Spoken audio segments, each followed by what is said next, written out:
ఏం తినకుండా, ఇడ్లీ దోశలు తినకుండా ఈ సద్దన్నం తినండి. నేను చెప్పే టెక్నిక్లో మీరు చేసుకోండి. ఈవినింగ్ 4కి అన్నం వండేసేసేయండి.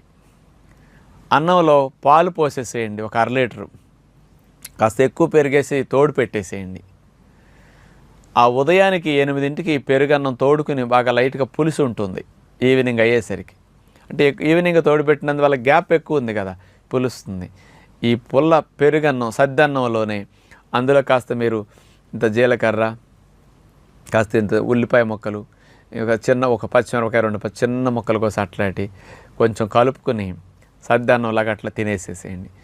ఈ మంచి బ్యాక్టీరియాలు, ఎసిడోఫిలస్ బ్యాసిల్లస్ అనే బ్యాక్టీరియాలు పెరిగి ఈ అల్సరేటివ్ క్వాలిటీ సమస్యలుండి, మలం ప్రేగులో పుళ్ళుండి మనకి బ్లడ్ పడే వాళ్ళకి బ్లడ్ తగ్గుతుంది, మోషన్స్ కూడా తగ్గుతాయండి దీనివల్ల.